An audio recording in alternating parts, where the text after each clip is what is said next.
জুবিন গাৰ্গক মাজুলীত নিষিদ্ধ কৰাটো মই বেয়া পাইছো। তাৰ কাৰণটো শুনক, আপুনি আধা নিউজ নবজাব কিন্তু জুবিন গাৰ্গক মাজুলীত যে নিষিদ্ধ কৰিছে এই কথাটো মই মানি ল'ব পৰা নাই। কাৰণ জুবিন গাৰ্গক মাজুলীতে নহয় সমগ্ৰ অসমত নিষিদ্ধ কৰিব লাগে। সমগ্ৰ অসমত জুবিন গাৰ্গক নিষিদ্ধ কৰি দিব লাগে। তাৰ কাৰণটো মই কওঁ শুনক, আপুনি বাৰে বাৰে কৈছো আধা নিউজ নবজাব।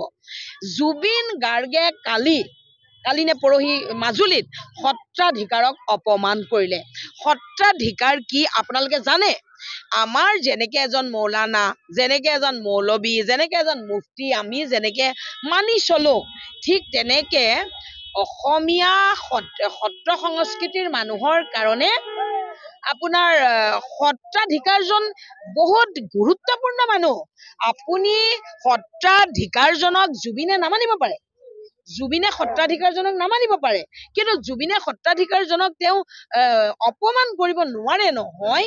আৰু এটা কথা চাব, তেওঁ কৈছে সত্ৰাধিকাৰ ভগৱান হ'ব নোৱাৰে, জুবিনে কৈছে। এতিয়া আপুনি ভাবক, মানুহে শচীন তেণ্ডুলকাৰক কি বুলি কয়? শচীন তেণ্ডুলকাৰক মানুহে ক্ৰিকেটৰ ভগৱান বুলি কয়। জুবিনকো বহুত মানুহে ভগৱান বুলি কয়। গতিকে ডাক্তৰকো বহুত মানুহে ভগৱান বুলি কয় নে নকয়? ডাক্তৰ বিলাকক কয় নে নকয় যে ডাক্তৰ ভগৱান? গতিকে আপুনি কাৰোবাক ভগৱান মানে, আপুনি কাৰোবাক কিবা মানে, সেইটো আপোনাৰ কথা, তাত মোৰ বাধা দিয়াৰ অধিকাৰ নাই নহয়। যদি অসমৰ এচাম শংকৰী কলা কৃষ্টিক ভাল পোৱা মানুহে, শংকৰদেৱক ভাল পোৱা মানুহে, সত্ৰক ভাল পোৱা মানুহে সত্ৰাধিকাৰক প্ৰভু ঈশ্বৰ বুলি মানিছে, তাত জুবিনৰ কি যায়? আৰু ঘেণ্টা, মই আজি কৈছো জুবিন ঘেণ্টা, জুবিন ঘেণ্টা। মই কৈছো ঘেণ্টা কি অকল জুবিন গাৰ্গেহে কব পাৰে নেকি? আমি কব নোৱাৰো। জুবিন গাৰ্গে আমাৰ সত্ৰাধিকাৰ আমাৰ বুকুত থাকে। আমি সত্ৰাধিকাৰক সন্মান কৰো। এটা প্ৰভু ঈশ্বৰ বুলি কোনোবাই মাতিছে, মাতক। জুবিনে নামাতে নালাগে। সত্ৰাধিকাৰজনে জুবিনক বাধ্য কৰিছে নেকি যে তুমি মোক প্ৰভু ঈশ্বৰ বুলি মাতিব লাগিব? কৈছে নেকি? গতিকে জুবিন গাৰ্গ এটা মস্ত অসভ্য পাগল।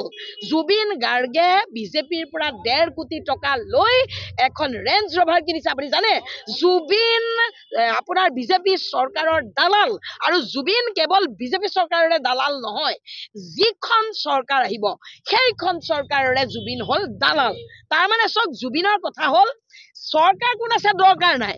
চৰকাৰখন যেতিয়া যদি কাইলৈ যদি কোনোবা অন্য এটা দলেও চৰকাৰ বনাইহি, জুবিনে আকৌ সেইটো দলৰ হৈ পেলাই তেল মালিচ কৰিব। তাৰমানে তাক টকা লাগে। মই কৈ দিলো জুবিন ঘেণ্টা, জুবিন ঘেণ্টা। আৰু জুবিনক গোটেই অসমত নিষিদ্ধ কৰিব লাগে। আৰু মই কলো জুবিন এটা পাগল। জুবিনৰ পৰা নতুন প্ৰজন্মই শিকিবলগীয়া কথা একো নাই। অসমত বহুত ভাল ভাল গায়ক আছে, কি গায় জুবিনে? ওপৰত টানিবই নোৱাৰা হল। জুবিন ঘেণ্টা।